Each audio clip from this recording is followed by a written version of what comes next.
तो अभी आंखें बंद करो और प्रार्थना करो आज के वचन के लिए कि परमेश्वर हम जो कुछ सीखने वाले हैं।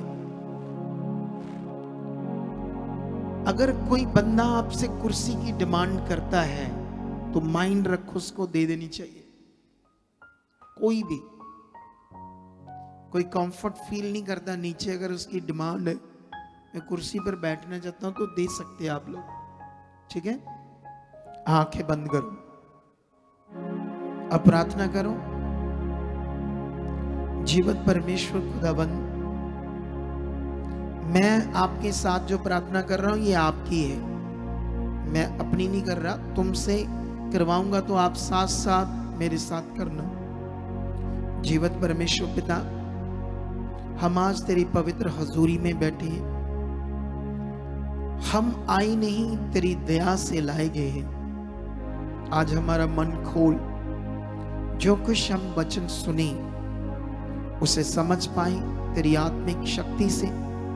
वो वचन हमारे अंदर बैठे, हमारी मन की आंखें खोल ताकि तेरे पवित्र वचन को हम समझ पाए, ताकि हम अच्छे जीवन को पाए, क्योंकि तेरा जीवन, तेरा वचन ही जीने का आधार है।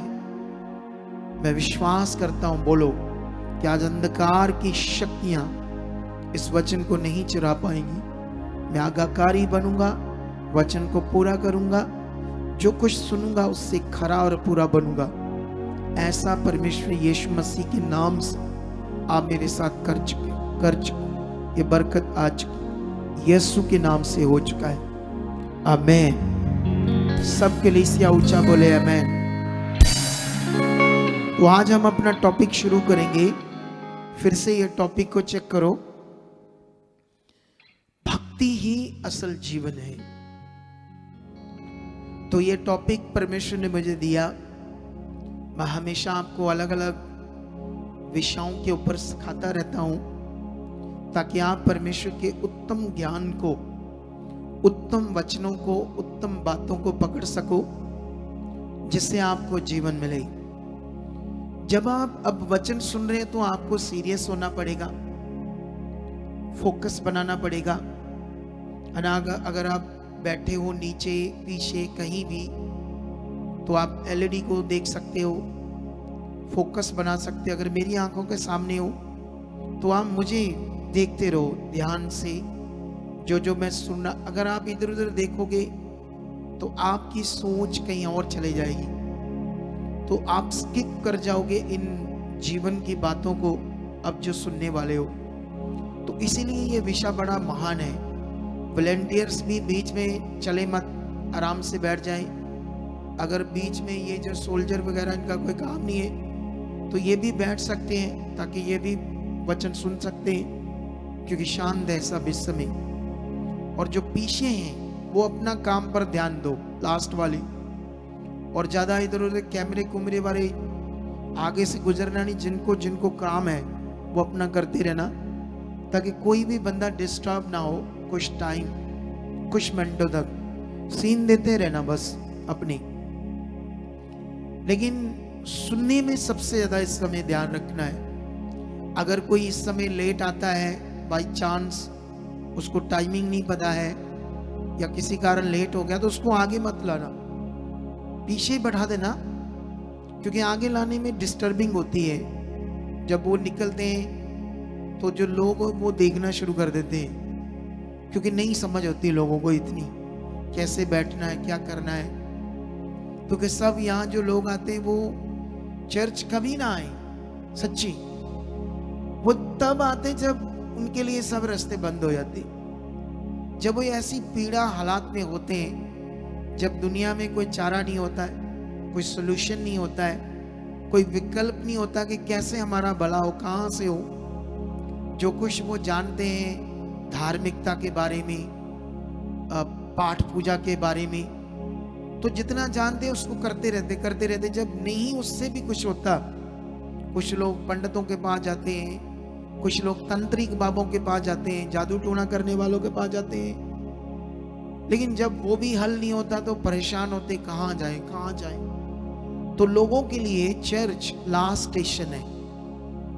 ये लास्ट स्टेशन है दुनिया के लिए। चर्च, खुदा का घर।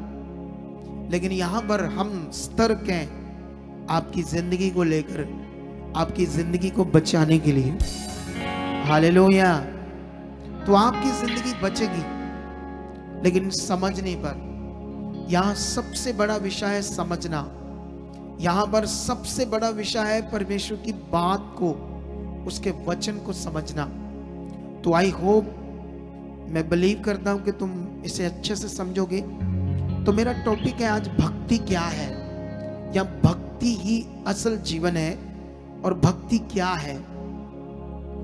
इससे पहले मैं एक और पॉइंट बताना चाहता हूं आपको, ठीक है।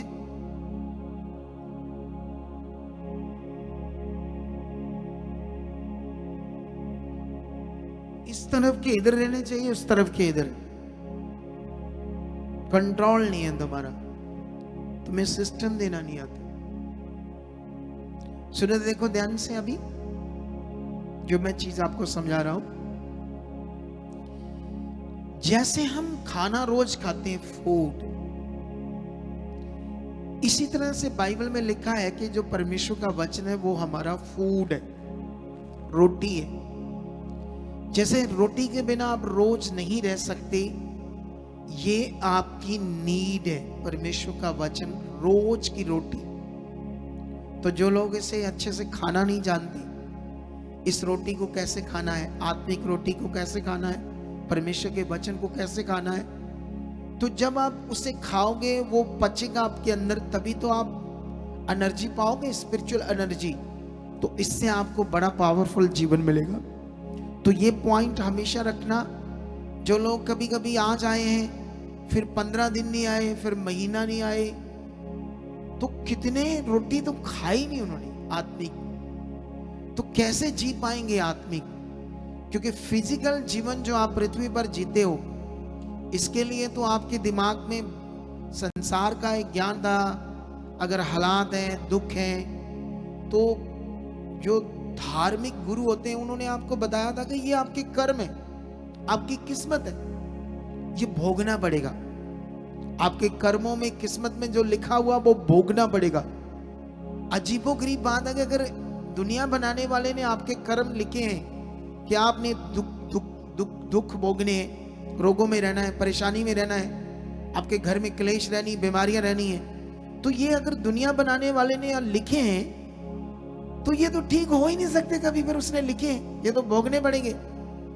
अजीबोगरीब दुनिया में मैटर है। फिर इसको ठीक करवाने के लिए मनुष्यों के पास जाते हैं, जो दुकानें डाली होती, तांत्रिक बाबा, पंडित, ये वो, कुछ वो झाड़ फूक करने वाले, कुछ छोटी छोटी गद्दियां लगाकर घरों में बैठी होते हैं, वो ओढ़ पोड़ करते हैं लोगों को, छोटा मोटा। वो मनुष्य कैसे आपके लिखे हुए को बदल देंगे, जो गॉड ने लिखा आपके जीवन में सब कुछ गड़बड़। तो ये सब खिचड़ी सिस्टम बना है इस दुनिया में, जिसे लोग ना जानकर अपने जीवन को खराब जी रहे हैं। लेकिन अगर तुम सही में सच्चाई को जानोगे तो बाइबल में लिखा, सत्य तुम्हें आजाद करेगा। तुम सत्य को जानोगे, सत्य तुम्हें आजाद करेगा। ये पॉइंट सीख लो। अभी मैं आपसे बात करना चाहता हूं, भक्ति क्या है। सच्ची सच्ची दुनिया में इंसान को यह समझ नहीं है भक्ति क्या होती है। आप जानते हो, इस दुनिया में कोई नंगे पांव चलता है तो उसको भक्ति कहते हैं। कोई मूर्ति है, उसके ऊपर दूध डालते हैं, फूल चढ़ाते हैं, उसको भी लोग भक्ति कहते हैं। किसी तस्वीर के आगे कोई दिया जलाता है, कोई जोत जलाता है, उसको भी भक्ति कहते हैं। कितनों को बात समझ आती है?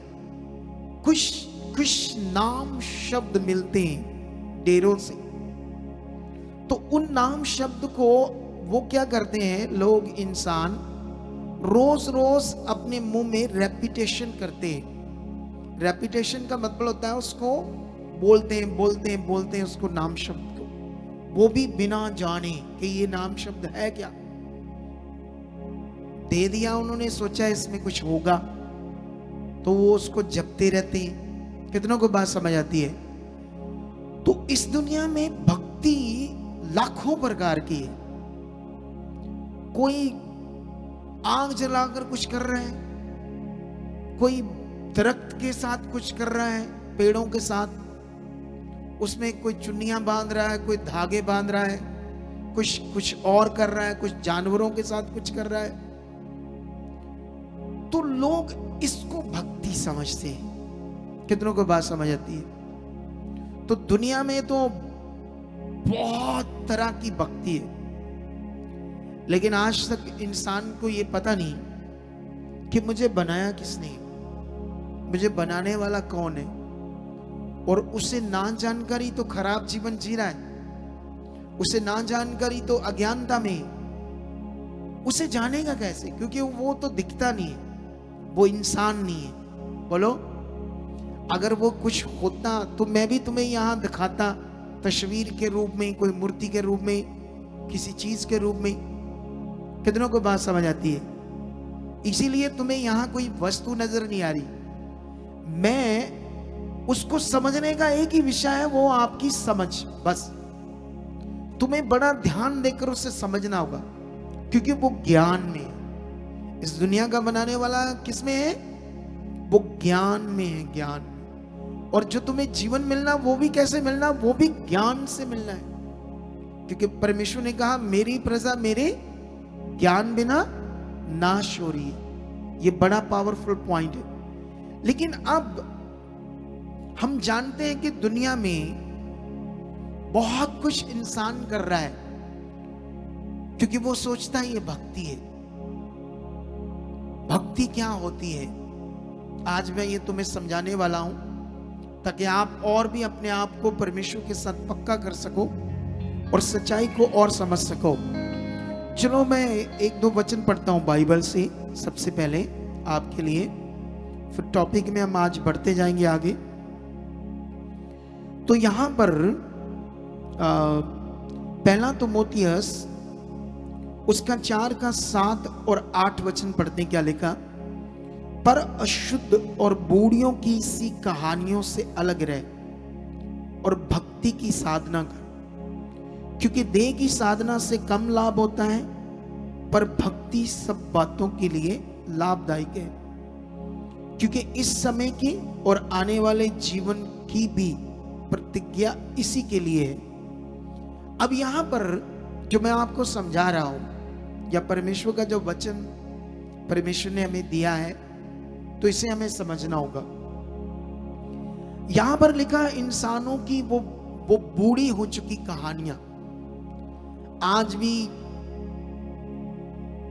ऐसे किसी की कहानी आपके सामने आएगी। एक बार मेरे ऊपर ब्लैक मैजिक हो गया था, मैं जब कुंवारा था, तो मेरे मरने वाले हालात हो गए थे। तो मेरे माता पिता इतना पढ़े लिखे नहीं थे, साइंस के बारे उन्हें समझ नहीं थी। तो मैं भी उस समय इतना पढ़ा नहीं था, शायद 9वीं क्लास में था, 10वीं क्लास में, 9वीं में था। तो गांव के स्कूल में पढ़ा, गवर्नमेंट में, तो मुझे भी इतना ज्ञान नहीं था।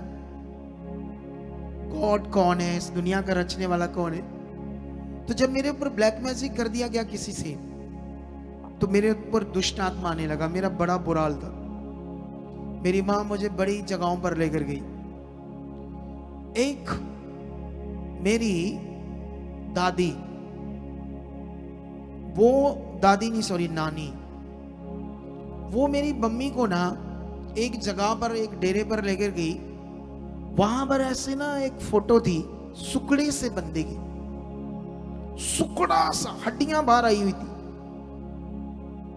तो हड्डियां बाहर आई थी, तो लोग उसको माथा टेक रहे थे। वो मर चुका था वो इंसान।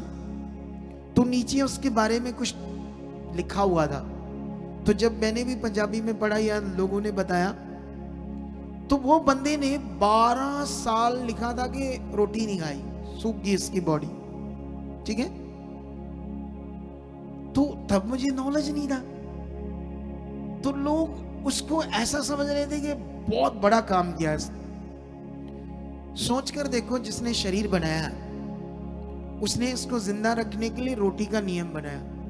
उसने तो नहीं कहा कि तुम रोटी ना खाओ। तो ये जो मनुष्यों की अपनी तरीके हैं, लोगों को गुमराह कर देते हैं, और लोग उसको माथा टेक रहे थे इस सोच से कि ये भगवान का रूप है। ऐसे रीति रिवाज, ऐसी चीजों में लोग डूबे हुए। और लोगों को सही में समझ नहीं है कि जो दुनिया बनाने वाला है वो क्या चाहता है तुमसे, उसकी इच्छा क्या है। वहां कोई तालाब सा था, मुझे नहलाया धुलाया, वहां मैं ठीक ही नहीं हुआ। दुनिया का कोई कोना नहीं छोड़ा जब मेरे ऊपर ब्लैक मैजिक हुआ था। और यीशु से मैं नफरत करता था, और चिंगाई तो मेरी यीशु से होनी थी, और उसी से मैं नफरत करता था। कितनों को बात समझ आती है? स्कूल पढ़ते समय मुझे गोरों के बारे में मैंने पढ़ा, किस देश के साथ उन्होंने ये किया वो किया। तो जब मुझे पता चला कि गोरों का परमेश्वर है ये यीशु, तो मुझे गुस्सा आ गया, इनका परमेश्वर कितना बुरा होगा, ये कितने बुरे। तो इसलिए मैं नफरत करता था। लेकिन जब मैं चंगा हुआ, जब मेरे लिए रास्ता खुला यीशु में, जब मैंने स्टडी की, जब मैंने इसे समझा, तब मुझे समझ आया कि वो गोरों का तो था ही नहीं। बोलो, यीशु तो पैदा हुआ इज़राइल में, यहूदियों में, गोरों में नहीं। और वो एशिया देश में पैदा हुआ, जैसे ये एशिया देश, India, Pakistan, China, Malaysia, Nepal, ये सब एशिया देश है। लेकिन ये ऐसे दिमाग में मेरे बैठ गया था। लेकिन ये तो दूसरी बातें हैं। लेकिन हम वापस आते हैं अपने टॉपिक पर। परमेश्वर ने कहा ये बूढ़ी सी कहानियां जो मनुष्यों ने बनाई है उनसे अलग रहे, क्योंकि उनसे कोई जीवन नहीं। भक्ति की साधना कर, मतलब जो परमेश्वर की भक्ति है उसकी साधना। साधना क्या होता है ये मैं समझाता हूं, हिंदी का शब्द है आगे जाकर, ठीक है। क्योंकि देह की साधना, जैसे वो 12 साल भूखा रहा, वो देह की साधना है, वो देह का प्रैक्टिकल है। तो मनुष्यों के बनाए हुए नियम, किसी ने पेड़ों के ऊपर चुन्नियां टांग दी, धागे टांग दिए, ये होगा तुम्हारे साथ। कई लोगों के ना वो मौके से हो जाते हैं, तो कहते हैं वहां नमक चढ़ा दो, झाड़ू चढ़ा दो, ठीक हो जाएंगे। सोचकर देखो क्या क्या अंधविश्वास है दुनिया में। इसे बोलते हैं मनुष्यों के रीति रिवाज। लेकिन यहां पर लिखा है देह की साधना से कम लाभ होता है, मतलब लाभ नहीं होता, उससे कुछ नहीं लाभ होता। लेकिन भक्ति, असल में जो भक्ति वो आपके लिए लाभ है, ठीक है, ये परमेश्वर का वचन कहता है। लेकिन अभी हम और आगे पढ़ते हैं, इसी का एक और पॉइंट पढ़ते हैं, शेका 5 और 6 वचन, 2 वचन पढ़ते हैं। यहां पर ऐसे लिखा है 5 में, और उन मनुष्यों से व्यर्थ रगड़े झगड़े उत्पन्न होते जिनकी बुद्धि बिगड़ गई और वह सत्य से वहीन हो गए, और जो समझते हैं कि भक्ति कमाई का द्वार है। सोच लो, इस दुनिया में लोगों ने भक्ति को कमाई का द्वार बना लिया है। समझ आ रही कि नहीं समझ आ रही? एक जगह पर मुझे लेकर गए थे, तो वहां पर उन्होंने कहा कि ये बाबा तुम्हारे साथ तब हाथ रखेगा जब आप इतने पैसे दोगे। लेकिन वो मनुष्यों के नियम है। लेकिन यहां खुदा आपको जीवन पैसों से नहीं देता, तुम्हारे विश्वास से जीवन देगा, तुम्हारे मन फिराने से तुम्हें जीवन देगा। कितनों को बात समझ आती है? लेकिन यहां पर लिखा, कुछ लोग भक्ति को कमाई का द्वार समझते हैं, पर संतोष सहित भक्ति बड़ी कमाई है। तो इन बातों में अभी मैं आपको क्लैरिटी दूंगा, एक्चुअली में परमेश्वर कौन है, उसकी भक्ति क्या है, ठीक है। और जब ये क्लैरिटी तुम्हें मिलेगी, इसमें अच्छे से शुरू करना, अपने आप को ढालना, फिर देखना कितनी बड़ी बड़ी गवाहियां तुम्हारी बनती और बड़े काम तुम्हारी जिंदगी में होते। हालेलुया। चलो एक वचन और पढ़ाते तुम्हें कुलसियों की बुक से। यहां पर मैं तुम्हें एक वचन पढ़ाऊंगा जो हजारों साल पहले लिखा गया, जिन वचनों से मैं भी अनजान था, लेकिन आज परमेश्वर ने मेरी भी बुद्धि को खोला है, ठीक है। अगर तुम 21 में पढ़ोगे, कुलसियों 2 का 21, तो ये ना चखना, उसे ना छूना, इसे ना हाथ लगाना, तो दुनिया में ऐसे भी भक्ति है, ये मत खाना, ये मत छूना, ये मत करना, उसको भी भक्ति का एक पार्ट कहते हैं।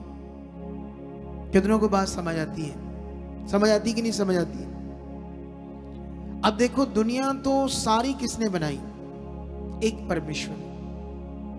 ऐसा नहीं जैसे दुनिया में अलग अलग धर्म है तो अलग अलग गॉड है, तो उस हिसाब से समझना पड़ेगा कि ये जो आसमान है फिर ये किस गॉड का है।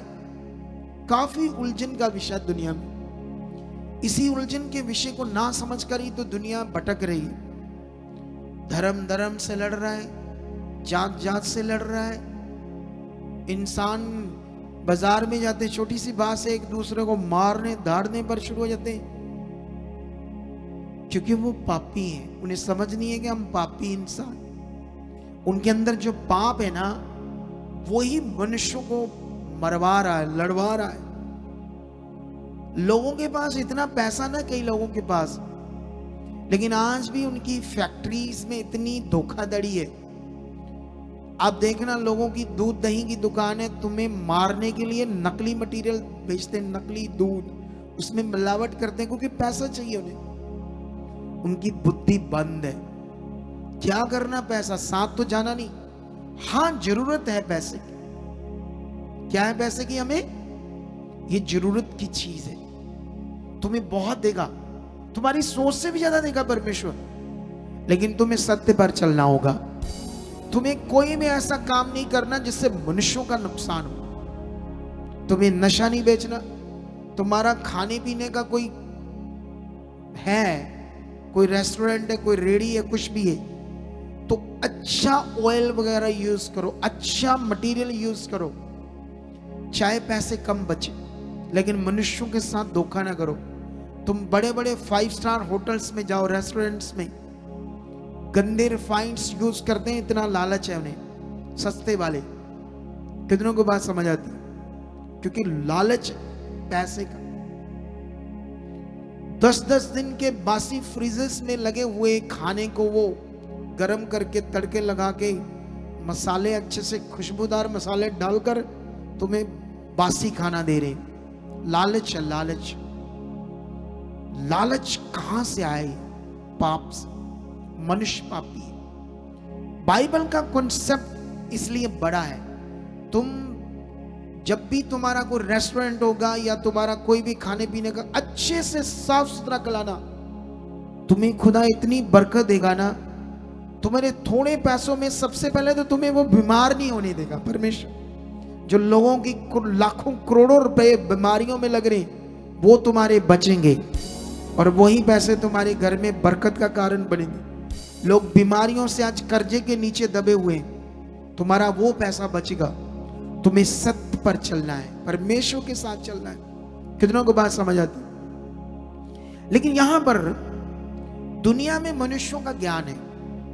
आप जानते हो, बाइबल में एक जगह पर यीशु मसीह के पास कुछ फरीसी और सदूकी आकर झगड़ा करते हैं। कहते, तेरे चेले बिल्कुल अबुद्धिमान है, इन्हें ये तो हाथ भी नहीं धोते खाना खाने के लिए। तब बड़ी पावरफुल शिक्षा यीशु मसीह ने दी वहां पर। यीशु मसीह ने उन्हें कहा, मैं ये वचन आज पढ़ाना चाहता हूं आप लोगों को, क्योंकि हमारा टॉपिक ही इन्हीं बातों पर है। क्या है ये? तुम्हें वचन मिलेगा मत्ती 15, ठीक है? 15 निकालो और इसे पढ़ते हैं हम 15 अध्याय को। मेरे टॉपिक में यह वचन नहीं था, लेकिन पवित्र आत्मा ने दे दिया।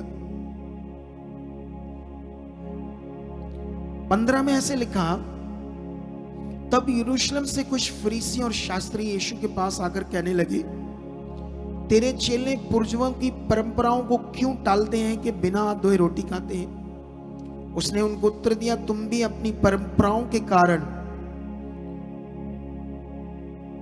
परमेश्वर की आज्ञा टालते हो। क्योंकि परमेश्वर ने कहा, अपने माता पिता का आदर करना, और जो कोई माता पिता का बुरा कहे, माता पिता को बुरा कहे, वह मार डाला जाए। लेकिन यहां पर अगर तुम चेक करोगे तो यीशु मसीह उन्हें वचन दे रहे हैं। उन शास्त्रियों को, शास्त्री कौन होते पता आपको? जो यो शास्त्रों का, ग्रंथों का ज्ञान रखते हैं उन्हें शास्त्री बोलते। इसका मतलब वो कितने बुद्धिमान थे, कितने शास्त्रों का उनके पास ज्ञान था, जिन्होंने यीशु मसीह को क्वेश्चन पुट किया और चेलों को डाउन करने की कोशिश की, रद्दने की कोशिश की अपनी बातों से। लेकिन यीशु मसीह ने उन्हें वचन दिया। तुम भी अपनी परंपराओं के कारण परमेश्वर के वचन को टालते हो। यशाया ने तुम्हारे विषय ठीक भविष्यवाणी की, तुम होठों से तो उसका नाम जपते हो, धन्यवाद करते हो, जो भी गॉड है किसी का भी, ठीक है, होठों से तो उसका नाम जपते हो, लेकिन तुम्हारा मन उस गॉड से, असल गॉड से दूर है। यशाया ने यह भविष्यवाणी की थी। कितनों को बात समझ आती है? ऐसे लिखा, ये लोग होठों से मेरा आदर करते हैं पर उनका मन मुझसे दूर है। ये 8 पढ़ रहा हूं 15 का। और ये व्यर्थ मेरी उपासना करते हैं क्योंकि मनुष्यों की विधियों को धर्म उपदेश करके सिखाते हैं। ये ज्ञान को अपने दिमाग में रखना। अगर बेस्ट लाइफ चाहिए तो, अगर जबरदस्त लाइफ चाहिए तो। लेकिन यहां पर अगर तुम यहां नीचे पढ़ोगे तो यीशु मसीह ने 10 में कहा, तब उसने लोगों को अपने पास बुलाकर कहा, सुनो और समझो, जो मुंह में जाता है वह मनुष्य को अशुद्ध नहीं करता, पर जो मुंह से निकलता है वही मनुष्य को अशुद्ध करता है। जो तुम खाते हो, क्योंकि खाने पीने वाली चीजों के लेकर भी इस दुनिया में ज्ञान है। ये ना छूना, ये ना खाना, डेरों में कई तरह का ज्ञान है।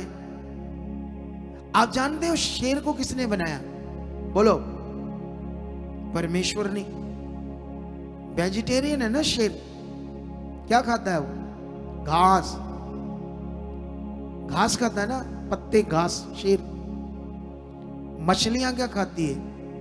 और जानवर क्या खाते हैं?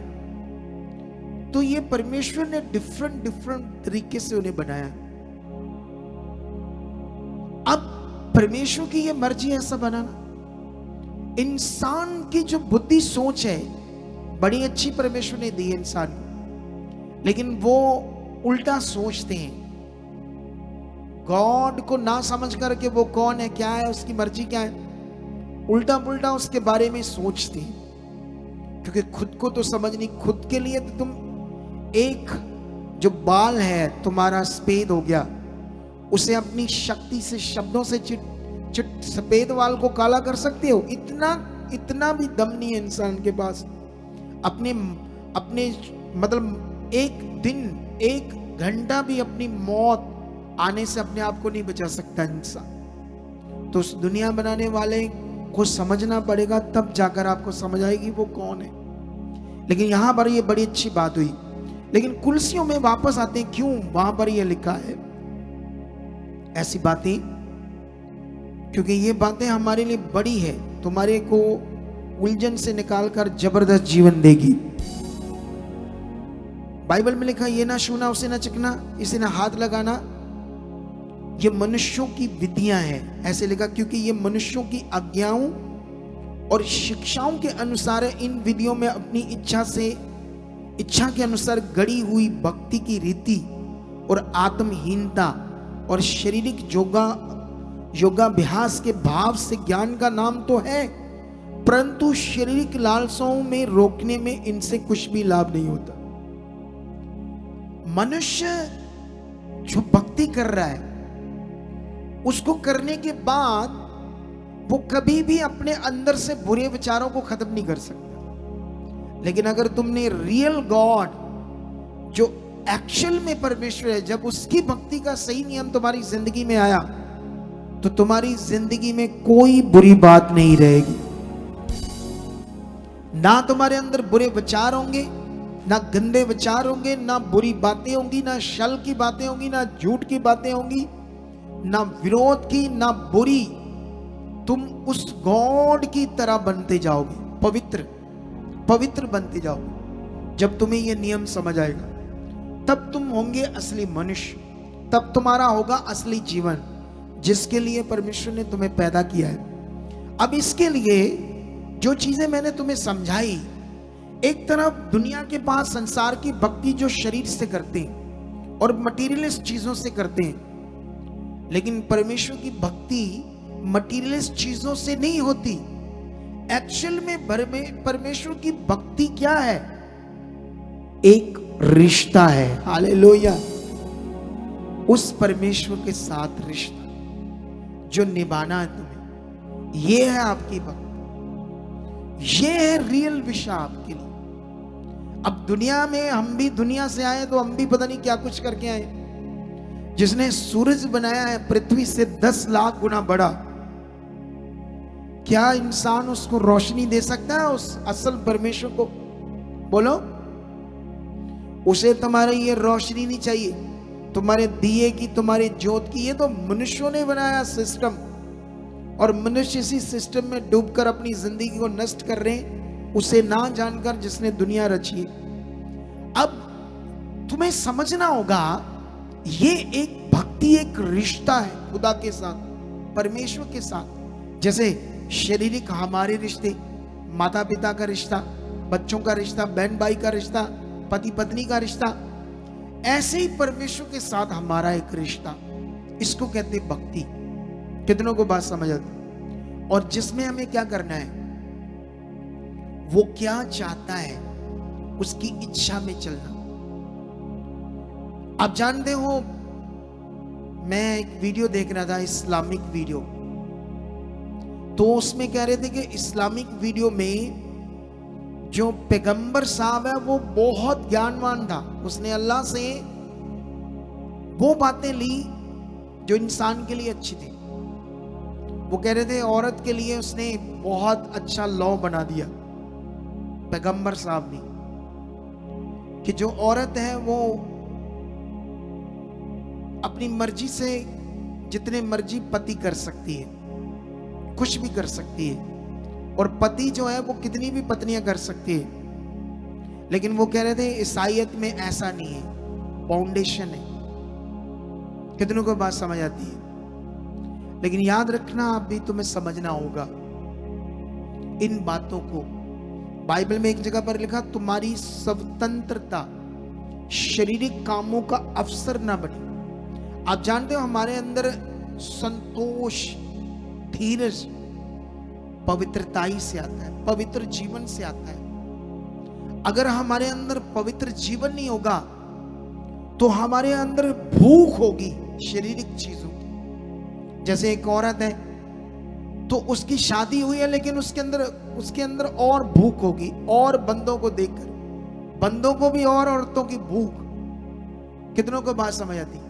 इसे बोलते हैं शारीरिक अभिलाषाएं, जो आपके जीवन को सड़ा देगी, जो आपके जीवन को खत्म कर देगी, आपके असल रिश्ते को, पति पत्नी को खत्म कर देगी।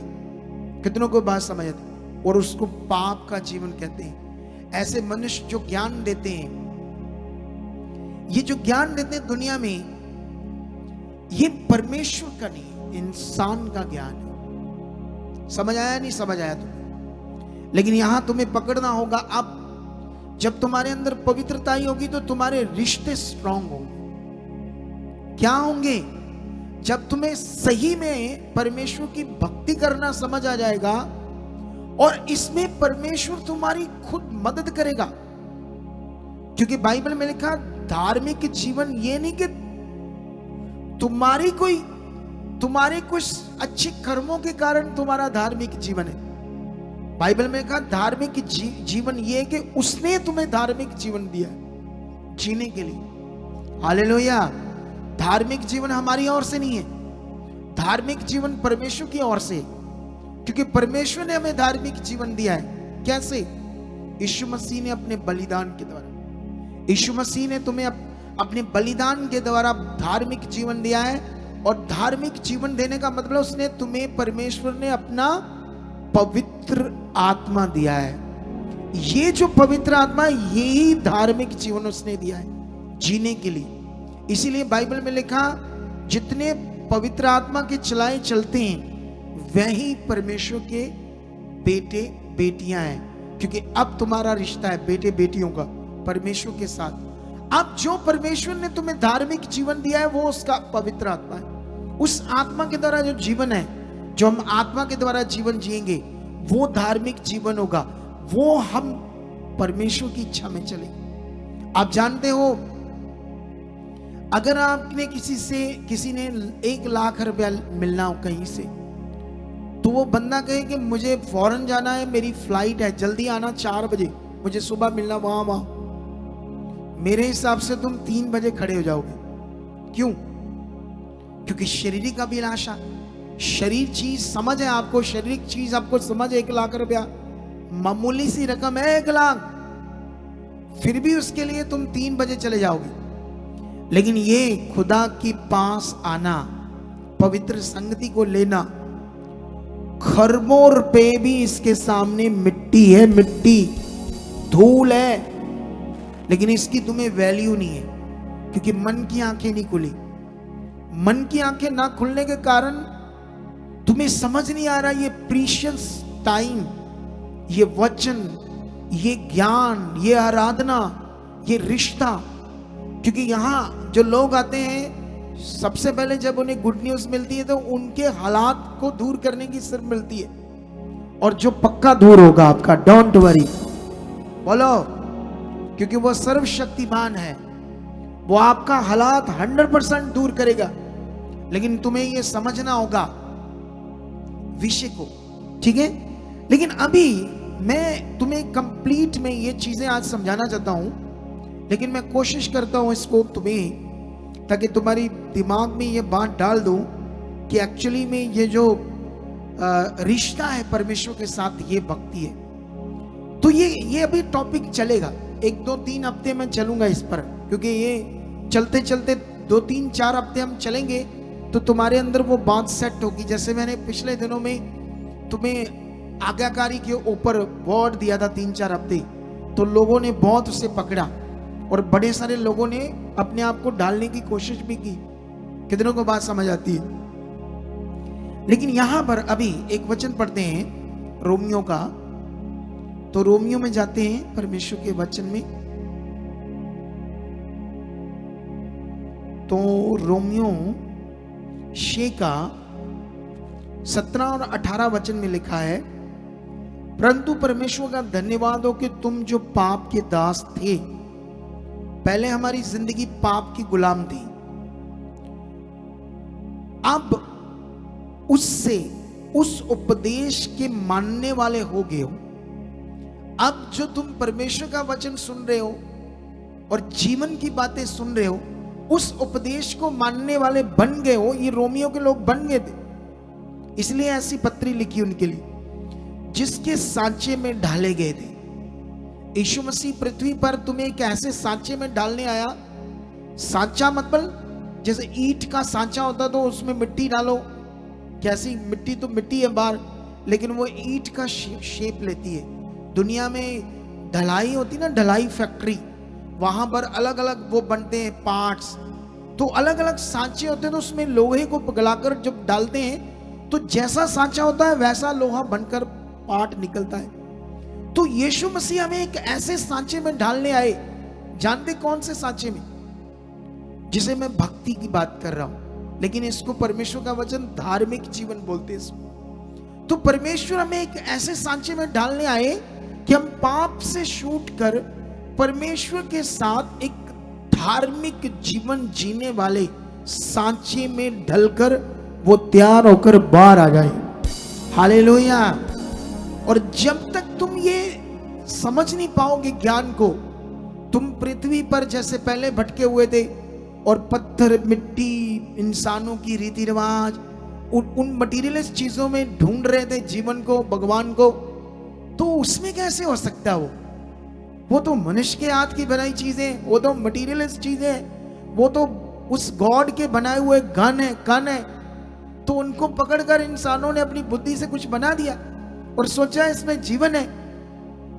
जीवन उसे समझना है गॉड को, तो उसके लिए उस धार्मिक जीवन को जो परमेश्वर ने इस पृथ्वी पर दिया है, जिसे तुम्हें समझना होगा, जो आत्मा का है, पवित्र आत्मा का है। जब तुम ये ज्ञान को समझ पाओगे तब तुम इसमें प्रैक्टिकल करने लगोगे, अटर्नली, तो तुम बदलने लगोगे। तुम्हें यहां तक तुम ऐसे मनुष्य हो जाओगे कि तुम्हारे घर में कुछ गड़बड़ होने वाली तुम्हें वो भी पता चल जाएगा, ऐसे मनुष्य बन जाओगे। सोचो कितना ये पावरफुल जीवन, तुम्हें परमेश्वर अनुभव कराएगा चीजों, नेगेटिव चीजें कहां वो भी फील होंगी। ये है स्पिरिचुअल लाइफ, ये है धार्मिक जीवन। इसे तुम्हें समझना होगा। कितनों को बात समझ आती है?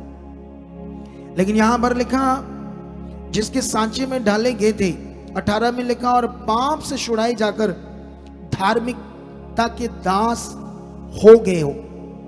रोमियो के लोगों ने ऐसा करना शुरू किया और वो अब पाप से छूटकर धार्मिकता, परमेश्वर की धार्मिकता के क्या हुए?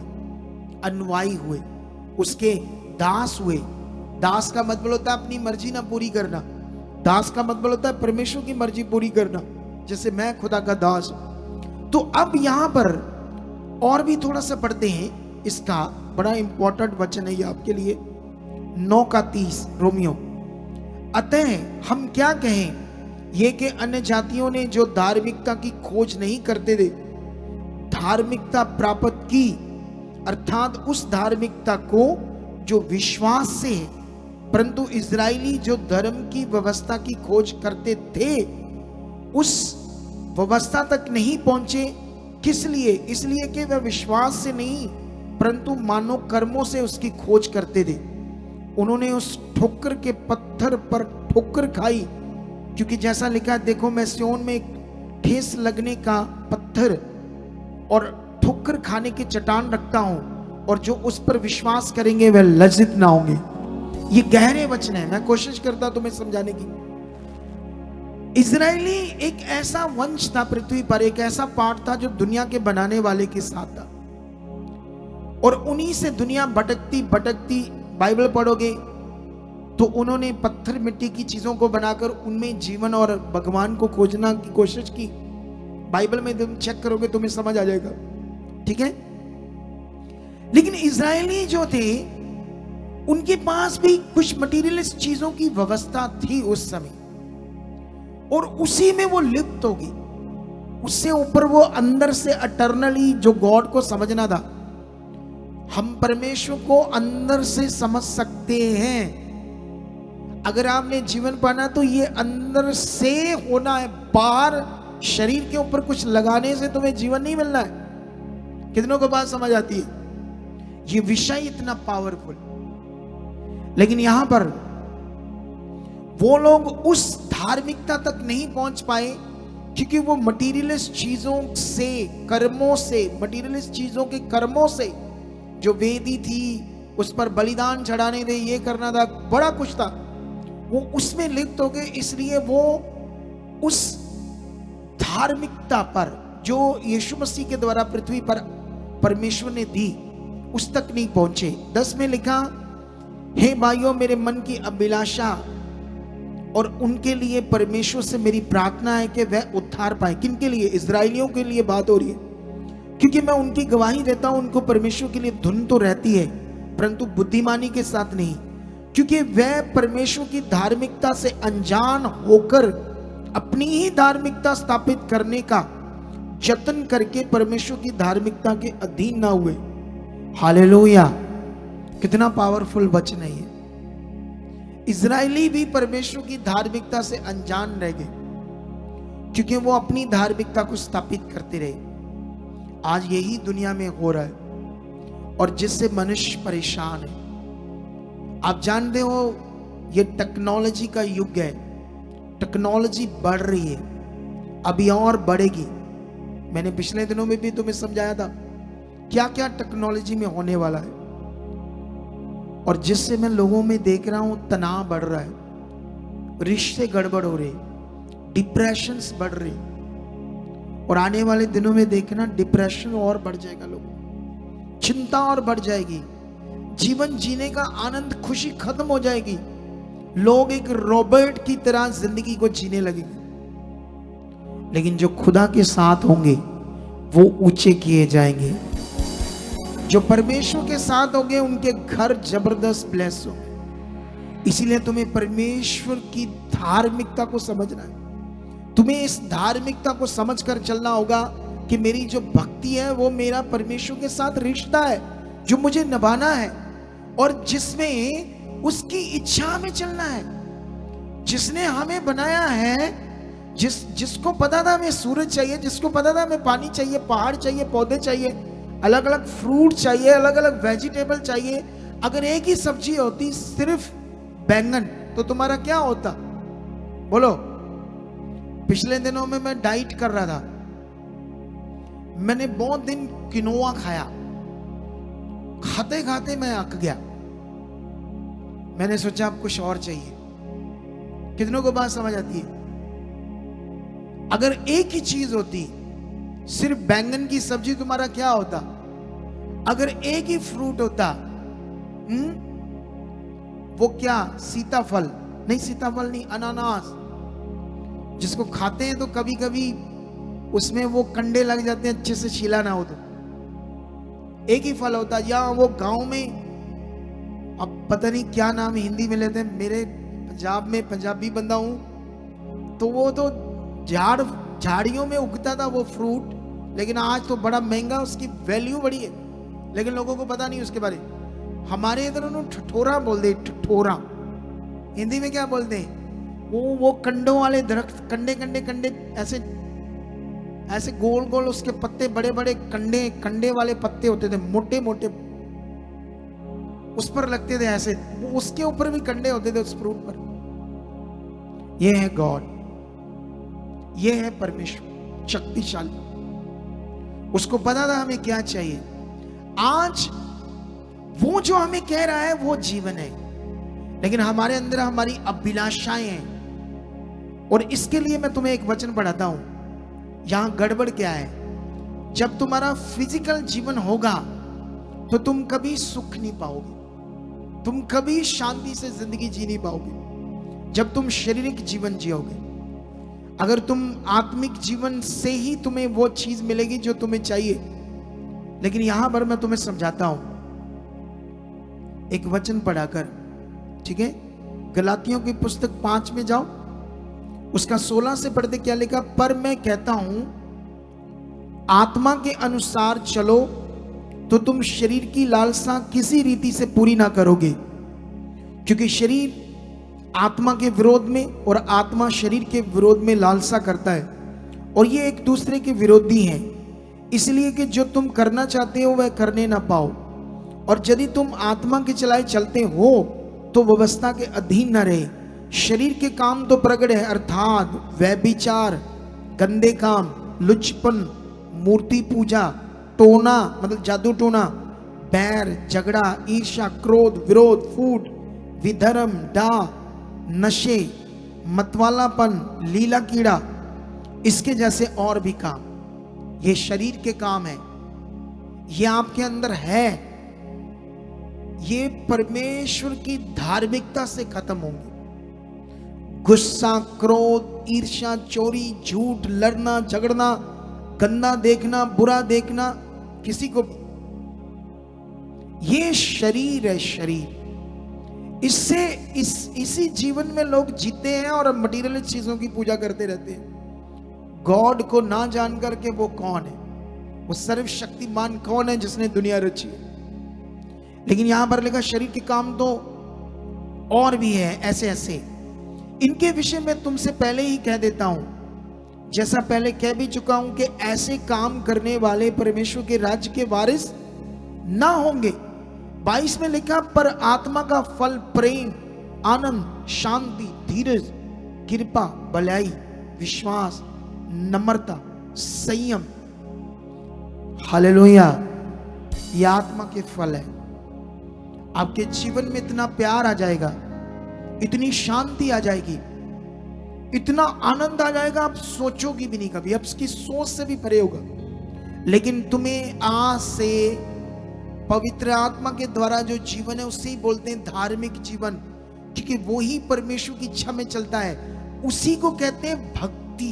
असल में ये है भक्ति। भक्ति को बारी चीज को रखकर तुम सोचो ये मैंने चढ़ा दिया कुछ तो ये मेरी भक्ति है, ये कुछ नहीं है, ये रीतियां हैं। क्या है ये सब? मनुष्यों की बनाई हुई रीतियां, इसको कर कर तुम अब परमेश्वर के पास आए हो। और जब आए हो तो फिर आज का वचन 2-3 बार रिपीट करना और इसे प्रैक्टिकल करना।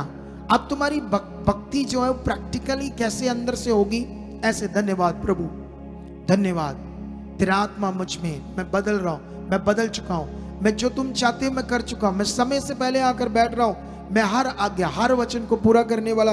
तुम जो मुंह से परमेश्वर के सामने उस पवित्र नाम से बोलोगे, वो आपकी जिंदगी में शुरू हो जाएगा थोड़ा थोड़ा करके पूरा होना, फिर एक दिन जबरदस्त पूरा होना हो जाएगा।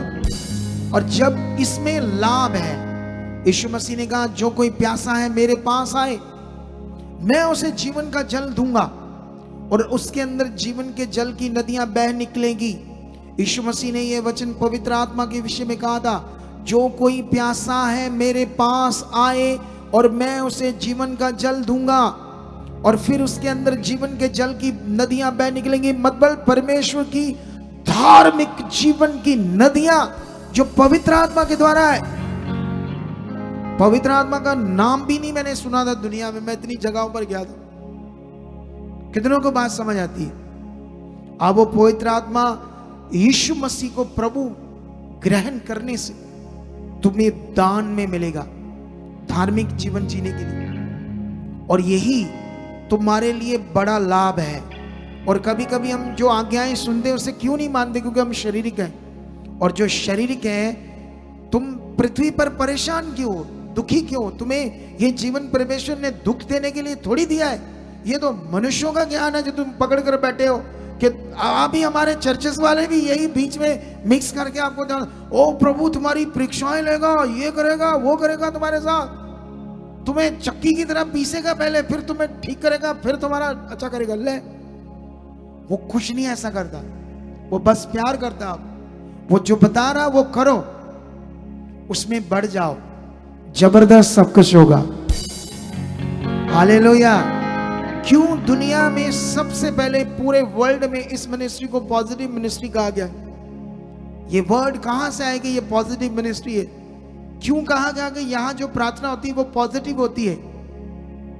क्यों इसको पवित्र आत्मा का प्रबंध चर्च कहा गया है?